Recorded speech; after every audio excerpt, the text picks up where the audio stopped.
بسم اللہ الرحمن الرحیم اعوذ باللہ من الشیطان الرجیم بسم اللہ الرحمن الرحیم الحمدللہ رب العالمین الصلاۃ والسلام علی اشرف الانبیاء والمرسلین وعلی اہل بیتہ الطیبین الطاہرین المعصومین۔ عزیز طلبہ السلام علیکم ورحمۃ اللہ وبرکاتہ۔ شرح علوم حصہ سوم کتاب المتاجر درس نمبر 75۔ بحث چل رہی تھی کہ اگر کسی نے کوئی سبزی خریدی ہے، ایسی سبزی کہ جس میں چنائی کی جاتی ہے، اب اگر مشتری نے اس کی چنائی میں تاخیر ہو گئی کسی وجہ سے، تو دوسری چنائی اگر اس کے ساتھ مخلوط ہو گئی تو انہوں نے کہا تھا کہ مشتری کے لیے خیار ثابت ہے کہ چاہے تو وہ اس کو فسخ کرے، چاہے تو وہ اس کے ساتھ بائع کے ساتھ اس میں شریک ہو جائے۔ اب کہتے ہیں اگر کسی وجہ سے بھی، یعنی قبض سے پہلے اگر وہ اختلاط حاصل ہو گیا ہے، جس ذریعے سے بھی اگر مشتری کے لیے خیار ثابت ہو جائے تو آیا کسی ذریعے سے وہ خیار ساقط ہو سکتا ہے یا نہیں، وہ اس میں بحث ہوگی۔ خلاصۃ درس فرماتے ہیں وحیث یثبت الخیار للمشتری بوجہ لا یسقط ببذل البائع۔ جب مشتری کے لیے خیار ثابت ہو جائے، یعنی اس طرح کے قبض سے پہلے اس میں اختلاط حاصل ہو گیا، البتہ مشتری کی کوتاہی کے بغیر، تو اس صورت میں اب مشتری کے لیے خیار ہے، یعنی چاہے تو اس معاملے کو فسخ کر سکتا ہے۔ اب جب کہتے ہیں اس کے لیے خیار ثابت ہو گیا، تو کیا اگر بائع کہتا ہے کہ میں آپ کو جو چیز چاہو وہ دیتا ہوں، یعنی جتنی آپ لینا چاہتے ہیں سبزیوں میں سے آپ اضافی لے لیں، تو کیا اس بائع کے بذل کرنے سے، یعنی وہ چیز خرچ کرنے سے، آیا مشتری کا یہ خیار ساقط ہو جائے گا یا نہیں ہوگا؟ اور اسی طرح حتیٰ کہ اگر بائع کہتا ہے کہ دوسری چنائی بھی ساری کی ساری آپ لے لیں، تو کیا اس ذریعے سے یہ خیار ساقط ہو جائے گا؟ چونکہ دوسری صورت میں جب وہ ساری خرچ کر رہا ہے تو گویا کہ وہ عیب جو تھا شرکت کی وجہ سے اب وہ تو ختم ہو چکا ہے۔ کیا ایسا کرنے سے وہ کہتے ہیں اس کا خیار ساقط ہو جائے گا یا نہیں ہوگا؟ تو فرماتے ہیں جب مشتری کے لیے خیار ثابت ہو جائے کسی بھی ذریعے سے، تو بائع کے بذل کرنے سے وہ ساقط نہیں ہوگا۔ اچھا، پہلی صورت میں جب وہ کچھ دے رہا ہے تو اس صورت میں بھی نہیں ہوگا، اور اگر وہ مکمل دوسری چنائی اس کو دے رہا ہے، کہتے ہیں اگرچہ وہ علت جو خیار کے ثبوت کی تھی، جو کہ عیب تھا یعنی شرکت تھی، وہ تو یہاں پر ختم ہو رہی ہے، لیکن کہتے ہیں یہاں پر ہم استصحاب جاری کریں گے۔ کیسے؟ جیسا کہ اگر مثلاً اس بائع کے بذل کرنے سے پہلے مشتری کے لیے خیار حاصل ہو چکا تھا، اب کہتے ہیں کہ جب بائع بذل کر رہا ہے تو آیا وہ خیار ساقط ہوگا یا نہیں ہوگا؟ تو اصل بقائے یعنی کہ خیار پر بنا رکھیں گے اور یہاں پر استصحاب جاری کرتے ہوئے کہیں گے کہ جی یہاں پر خیار باقی ہے اور وہ ساقط نہیں ہوتا۔ جیسا کہ خیار غبن میں ہے کہ مثلاً اگر کوئی شخص کسی سے کوئی چیز خریدتا ہے اور وہ اسے مہنگی دیتا ہے، مثلاً 100 روپے یا 1000 روپے مہنگی دی ہے، تو اب مشتری کے لیے وہاں پر خیار غبن حاصل ہو گیا۔ اب کہتے ہیں اگر وہ باذل یعنی جس نے اس کو دھوکہ دیا ہے، اگر وہ تفاوت جو 1000 روپے قیمت میں اگر مشتری کو واپس کر بھی دے، تب بھی مشتری کے لیے وہ خیار باقی ہے، وہ ساقط نہیں ہوتا ہے، تو یہاں پر بھی یہی حکم ہوگا کہ یہ مشتری کا خیار ساقط نہیں ہوگا۔ یہاں پر اب دوسری قسم سبزیوں کی بیع کی بیان کر رہے ہیں۔ پہلی قسم تھی کہ جن کی چنائی کی جاتی ہے، اب یہاں پر وہ قسم بتا رہے ہیں ما یخرط، یعنی جن کو خرط کیا جاتا ہے۔ خرط سے کیا مراد ہے؟ یعنی ٹہنی کے اوپر سے ہاتھ رکھ کر نیچے کی طرف کھینچنا تاکہ اس کے پتے جدا ہو جائیں، یعنی جس میں مقصود کیا ہو، گویا کہ اس کے پتے ہوں۔ تو ایسی سبزیاں کہ جن کے مقصود، یا ایسے درخت کے جن کے مقصود پتے ہوں، تو ان کی بھی کہتے ہیں بے جائز ہے، خرطتن یعنی ایک دفعہ ان پتوں کا کھینچنا، و خرطاتن اور اسی طرح زیادہ مرتبہ، یعنی ایک دفعہ کھینچے ہیں پھر کچھ عرصے بعد دوبارہ ہو گئے تو دوسری مرتبہ، ایک خرطہ بھی اس کی بے جائز ہے، اور خرطات یعنی چاند خرطوں کی بھی بے جائز ہے، چاند مرتبہ یعنی ان پتوں کو اتارنا کھینچنا۔ تو یہاں پر بھی یہ جو بعد میں خرطات کا ہے اس کے اوپر بھی بے کے جائز ہونے کی دلیل وہی پہلی قسم میں، جیسا کہ انہوں نے کہا تھا کہ ایک چنائی بھی جائز ہے اور بعد والی چنائیاں بھی جائز ہیں، تو وہ جو موجود تھی اس کو ضمیمہ قرار دیا جا رہا تھا بعد والیوں کے ساتھ کہ جو معدوم ہیں۔ تو یہاں پر بھی یہ جو خرطہ یعنی ایک دفعہ جو موجود ہیں پتے، یہ ضمیمہ واقع ہوں گے ان کے لیے، اور ان کی بھی بے کیا ہوگی، چاند خرطوں کی بے بھی جائز ہوگی۔ تو خرطہ کہتے ہیں اصل ما یخرط وقضا یجوز بیع ما یخرط، اسی طرح جائز ہے ان کی بے کرنا کہ جن کو خرط کیا جاتا ہے، یعنی کہ پتے اتارے جاتے ہیں، ٹہنی کے اوپر سے ہاتھ رکھ کر نیچے کی طرف کھینچا جاتا ہے، ایک خرطہ یا چند خرطہ۔ تیسری قسم کہتے ہیں ان سبزیوں کی بے بھی جائز ہے جن کو کاٹا جاتا ہے، ما یجوزو جن کو کاٹا جاتا ہے، جیسے گھاس کاٹا جاتا ہے، گرت پتے جیسا کہ گھاس۔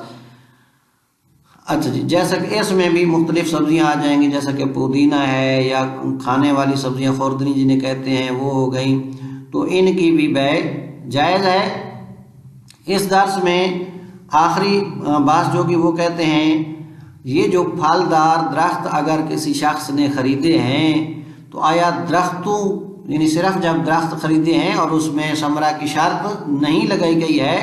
تو آیا اس اصول کے ساتھ ثمرہ بھی اس بے میں داخل ہوں گے یا نہیں ہوں گے، یعنی وہ پھل جو ابھی موجود ہیں درخت کے اوپر، آیا وہ پھل اس درخت میں اس کی بے میں داخل ہوں گے یا نہیں ہوں گے؟ تو کہتے ہیں تمام پھلدار درختوں کے اگر بے کی جائے، وہ جو پھل اوپر موجود ہیں اصل کی بے میں وہ پھل داخل نہیں ہوں گے، مگر یہ کہ شرط لگائی، یعنی بغیر شرط کے اگر عقد میں شرط نہیں لگائی گئی ہے تو وہ پھل داخل نہیں ہوں گے، مگر صرف کھجور میں کہتے ہیں کہ اس کی بے جب اصل خریدیں گے تو پھل اس کے ساتھ ہوں گے، یعنی بے میں داخل ہوں گے، البتہ اس شرط کے ساتھ کہ ابھی اس کی تعبیر نہ کی گئی ہو۔ تعبیر تلقیح کو کہتے ہیں کہ اس کا مطلب یہ ہے کہ جو مادہ کھجوریں ہوتی ہیں ان کے خوشے جو ہوتے ہیں ان کو کھول کر ان میں نر کھجور کی جو گرد ہوتی ہے نا وہ اس کے اوپر پھینکی جاتی ہے تاکہ اس کا پھل جو ہے وہ زیادہ ہو، تو اس کو کہتے ہیں تلقیح۔ کہتے ہیں اگر یہ تعبیر نہ ہو چکی ہو تو اس صورت میں کھجور کے پھل جو ہوں گے وہ اصل کے ساتھ ہوں گے، ہاں البتہ اگر تعبیر کر لی ہے اس صورت میں پھر یہ داخل نہیں ہوں گے اس کی بے میں۔ وَحَيْثُ يَثْبُتُ الْخِيَارُ لِلْمُشْتَرِي بِوَجْهٍ لَا يَسْقُطُ بِبَذْلِ الْبَيْعِ لَهُ مَا شَاءَ وَلَا الْجَمِيعُ عَلَى الْأَقْوَى، کہتے ہیں جب ثابت ہو جائے مشتری کے لیے خیار کسی بھی طرح سے، بِوَجْهٍ کسی بھی طرح سے، لَا يَسْقُطُ بِبَذْلِ الْبَيْعِ تو وہ خیار ساقط نہیں ہوگا بائع کا اس کے لیے کچھ باذل کرنے سے، بباذل البائع بائع کے باذل کرنے سے، لہو اس مشتری کے لیے، ما شاء یعنی جو کچھ بھی وہ مشتری چاہے، اگر بائع کہتا ہے کہ جی آپ جو کچھ چاہیں میں آپ کو دیتا ہوں لہذا خیار ساقط کر لیں یا مثلا آپ اس کو فسخ نہ کریں، تو کہتے ہیں اس سے مشتری کا خیار ساقط نہیں ہوگا، نہ ہی کچھ کے خرچ کرنے سے خیار ساقط ہوگا، وَلَا الْجَمِيعِ اور نہ ہی تمام کے باذل کرنے سے۔ اصلاً اگر بائع کہتا ہے مشتری کو کہ یہ دوسری چنائی بھی آپ لے جائیں، علی الاقوی اقوی قول کے مطابق یہ ساقط نہیں ہوگا خیار، کیوں؟ لِأَصَالَةِ بَقَاءِ الْخِيَارِ وَإِنِ انْتَفَتِ الْعِلَّةُ الْمُوجِبَةُ لَهُ، کہتے ہیں اصل بقائے خیار ہے، اصل یہ ہے کہ یہ خیار باقی ہے، یعنی استصحاب گویا کہ جاری کریں گے، اس کے باذل کرنے سے پہلے مشتری کے لیے خیار ثابت تھا، اب شک کرتے ہیں کہ باذل کے بعد آیا یہ خیار ساقط ہوا ہے یا نہیں، تو اصالۃ بقاء الخیار یہاں جاری کریں گے۔ وَإِنِ انْتَفَتِ الْعِلَّةُ الْمُوجِبَةُ لَهُ اگرچہ وہ علت منتفی ہو چکی ہے جو اس خیار کی موجب بنتی تھی، ٹھیک ہے وہ علت ختم ہو چکی ہے لیکن پھر بھی ہم استصحاب جاری کریں گے۔ کما لو بذل للمغبون التفاوت، جیسا کہ مغبون کے لیے اگر باذل کیا جائے تفاوت، اگر کسی نے کسی سے کوئی چیز خرید کی ہے اور اس میں اس کو دھوکہ دیا ہے اور مہنگی دی ہے، یعنی غابن اس میں ثابت ہو چکا ہے، تو آپ کہتے ہیں اگر وہ غابن مغبون کو وہ تفاوت دے بھی دے پھر بھی مغبون کے لیے جو خیار ثابت ہے وہ ساقط نہیں ہوتا ہے۔ اور دوسرا یعنی اس کے خیار کے ساقط نہ ہونے کی دلیل کہتے ہیں وَلِمَا فِي قبول المسموح بِهِ من المنہ، اب جو بائع اس کو دے رہا ہے کہ جی آپ اس کو لے لیں، اس مسموح کے قبول کرنے میں گویا کہ کسی کے احسان کو اپنے اوپر لے لینا ہے، اور کسی کا اپنے اوپر احسان لینا، اس کو قبول کرنا جو ہے یہ ضروری نہیں ہے۔ بس ان دو دلیلوں کی وجہ سے وہ خیار ساقط نہیں ہوگا۔ وَقَضَا يَجُوزُ بَيْعُ مَا يُخْرَطُ أَصْلُ الْخَرْطِ أَنْ يُقْبِضَ بِالْيَدِّ عَلَى أَعْلَى الْكَذِيبِ ثُمَّ يُمِرَّهَا عَلَيْهِ إِلَى أَسْفَلِهِ لِيَأْخُذَ عَنْهُ الْوَرْقَ، اور اسی طرح کہتے ہیں جائز ہے ان کی بیع کہ جن کو خرط کیا جاتا ہے، یعنی گویا کہ جن میں پتے مقصود ہیں ان کے۔ اصل خرط سے کیا، یعنی خرط سے کیا مراد ہے؟ کہتے ہیں اصل الخرط ہے، اصل خرط کیا ہے؟ ان یقبض بالید علی اعلی القذیب، کہ ٹہنی کے اوپر سے ہاتھ کو پکڑ کر، ہاتھ کا پکڑ لینا یعنی ٹہنی کے اوپر سے، ثم یمرھا علیہ، پھر وہ اس کے اوپر مثلا اس کو کھینچے اس ہاتھ کو الی اسفلہ، نیچے کی طرف، لیاخذ عنہ الورق، تاکہ اس سے اس کے ورق جو ہیں، پتے جو ہیں وہ اسے حاصل کر لے، تو یہ ہوتا ہے خرط۔ ومنہ المثل السائر، اور اسی میں سے ہے ایک مشہور ضرب المثل، دونہ خرط القطاد۔ یہ ضرب المثل ان مواقع میں استعمال کی جاتی ہے جہاں پر کوئی کام بہت مشکل ہو، یعنی جس کا قبول کرنا اور وہ کام کرنا مشکل ہو۔ قطاد کہتے ہیں کانٹے دار درخت کو، اور وہ کانٹے جن کا رخ اوپر کی طرف ہو، مثلا ٹہنی میں اس کا رخ اوپر کی طرف ہو۔ اب خرط قطاد مثلا ایک ایسے کانٹے دار درخت کے کانٹوں کو کھینچنا یعنی اتارنا ان پتوں کی طرح کے اوپر سے پکڑ کر نیچے کی طرف، تاکہ وہ کانٹے جو ہیں گر جائیں، اور کانٹے بھی ایسے ہیں کہ جن کا رخ اوپر کی طرح ہے، تو یہ بہت مشکل کام ہے، یا بلکہ حتیٰ کہ یہ ناممکن کام ہے۔ کیوں؟ کیونکہ جب آپ اس کو کھینچیں گے تو اس کے کانٹے آپ کے ہاتھ میں چلے جائیں گے، آپ کا خون اور گوشت جو ہے وہ اتار لیں گے۔ تو بعض اوقات یہ ضرب المثل وہاں دی جاتی ہے کہ جہاں پر ایک ایسا کام ہے کہ جس کو قبول کرنا بہت مشکل ہے، تو کہا جاتا ہے کہ جی اس سے تو خرط القطاد بھی آسان ہے، یعنی یہ کام اتنا مشکل ہے نہیں کیا جا سکتا، اس سے زیادہ آسان تو وہ خرط القطاد ہے، یعنی خرط قطاد جو کہ اتنا انتہائی مشکل ہے، اس کو اس کے ساتھ تشبیہ دی جاتی ہے کہ یہ کام کر لیا جائے گا، وہ نہیں ہو سکتا ہے۔ تو اس لیے یعنی خرط یعنی گویا کے اوپر سے نیچے کی طرح کھینچنا۔ ومنہ المثل السائر، اور اسی میں سے ایک مثال کہ دونہ خرط القطاد، کہ اس سے کم تر ہے یعنی آسان تر ہے کانٹے دار درخت کے مثلا کانٹوں کو اتارنا، یہ ضرب المثل استعمال ہوتی ہے۔ والمراد ہونا ما یقصد من ثمرتہ ورقہ، اور یہاں پر مراد وہ ہے کہ جس کے ثمرہ سے مقصود اس کے ورق یعنی پتے ہوں، نہ کہ اس کا دوسرا پھل کیا ہو مقصود ہو۔ کل حناء والتوت، جیسا کہ مہندی ہو گئی، والتوت اور توت ہو گیا، البتہ بالتاءین المثناتین من فوق، دو تاؤں کے ساتھ کہ جن کے اوپر سے دو نقطے ہو، یعنی اول میں بھی تا ہو اور بھی دو نقط تا ہو۔ پس ایسی سبزی کے جس کے خرط کیا جاتا ہے یعنی پتے اتارے جاتے ہیں، ان کی بیع جائز ہے خرطاتن، ایک خرطہ یعنی ایک دفعہ ان پتوں کا اتارنا، و خرطاتن، اور اسی طرح زیادہ مرتبہ ان پتوں کو اتارنا، وما یجوزو، اور اسی طرح تیسری قسم یہاں پر آ رہی ہے، ان سبزیوں کی بیع بھی جائز ہے کہ جن کو کاٹا جاتا ہے، کرتبت، جیسا کہ مثلا گھاس وغیرہ، سرسبز بفتح را و سکون التا، را کے فتح یعنی را کے فتح اور تا کے سکون یعنی رطبہ، وَهِيَ الْفِصَّةُ وَالْقَضْبُ، یہ رتبہ کیا ہے؟ کہتے ہیں فصہ اور قضب۔ فصہ ایک قسم کی گھاس ہے جو حیوانات کھاتے ہیں، اور قضب بھی اسی طرح ایک گھاس ہے۔ تو ان کو مثلا کاٹ کر کیا جاتا ہے، بھیجا جاتا ہے۔ تو یہ کٹائی ان کی بھی بیع صحیح ہے، چاہے ایک کٹائی ہو یا زیادہ کٹائی ہو۔ والبقل، اور اسی طرح وہ جو سبزیاں کھائی جاتی ہیں، کالنعناع جیسا کہ پودینہ ہے، تو ان کی بیع جائز ہے جزاتن، ایک کٹائی، و جزاتن، یا ایک سے زیادہ کٹائیاں۔ تو اس میں بھی وہی آ جائے گا کہ ایک جزا کے ساتھ جزات کے ساتھ مثلا جب وہ کریں گے تو یہ ضمیمہ بن جائے گا جو بعد میں آنے والی کٹائیاں ہیں ان کے لیے۔ ولا تدخل الثمرة بعد ظهورها في بيع الاصول مطلقا، کہتے ہیں داخل نہیں ہوگا ثمرہ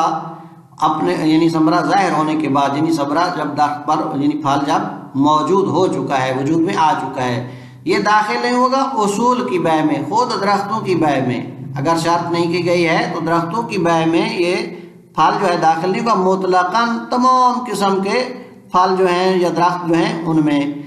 ولا غیرہ من العقود، اور نہ ہی بیع میں داخل ہوگا، اور اگر بیع کے علاوہ باقی کوئی عقود ہے جیسا کہ ہبہ وغیرہ کیا جا رہا ہے تو اس میں بھی یہ ثمرہ داخل نہیں ہوگا، صرف درخت ہی ہوں گے۔ الا فی ثمرۃ النخل، مگر کھجور کے پھل میں، کھجور جب کوئی شخص خریدے گا تو اس کا پھل اس کے ساتھ ہوگا۔ فإن تدخل فی بیعہ خاصۃ، یہ ثمرہ جو ہے داخل ہوگا نخل کی بیع میں خاص کر، یعنی اس میں یہ اس کے ساتھ ہوگا، بشرط عدم التعبیر، البتہ اس شرط کے ساتھ کہ کھجور کی تعبیر نہ کی گئی ہو، تلقیح نہ کی گئی ہو، کہ مادہ کھجور کے خوشوں کو کھول کر ان کے اوپر نر کھجور کے جو پھل ہے اس کا گرد جو ہے وہ اس کے اوپر نہ ڈالا گیا ہو۔ ولو